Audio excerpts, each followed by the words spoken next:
Adamson Boys, pati si Chris Ross sa mga malaking bagay na nakuha na itong Game 7. Oo, talagang first of all, tingin namin na talagang sa favor ni Lord din.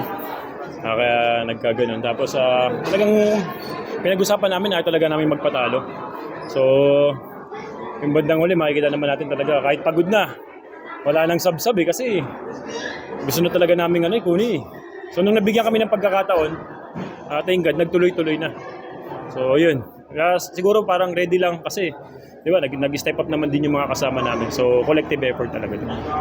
May point pa sa game na siyempre Ginebra, yung shooting nila, mga fast flat, mga paso, na parang hindi nyo ma-figure out na makakabol kayo. Oh, may pero hindi naman kami nag-doubt na sa namin alam namin, ang usapan lang namin nung third quarter, may baba lang namin ng single digit yung lamang. So sabi namin pagdating ng fourth quarter, pala na buhos na kami. So thank God din kasi si Junmar hindi naman serious yung nag-cramps lang pala siya. So mas nag-worry pa nga ako dun sa kala ko nangyari sa kanya. Pero dun sa lamang, may tiwala naman ako sa amin lahat, sa coaching staff, sa teammates ko.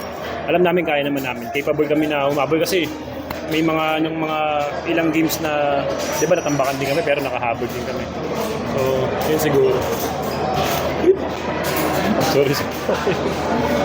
TNT, siyempre, guns lamang tuloy lang kunin kayo. Gusto nyong tigilan yun.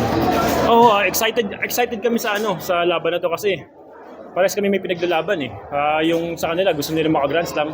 Sa amin gusto naming ma-redeem yung sarili namin na kasi di ba pag sinasabi pag all Filipino, San Miguel to, so nawala kami nung nakaraan.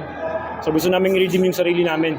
So pares kami may pinaglalaban kaya tingin ko magandang match up to. Excited kami para dun sa na yun. Magpapahinga lang tapos thank God wala namang sa amin, wala namang may injury. So fresh naman. Yun.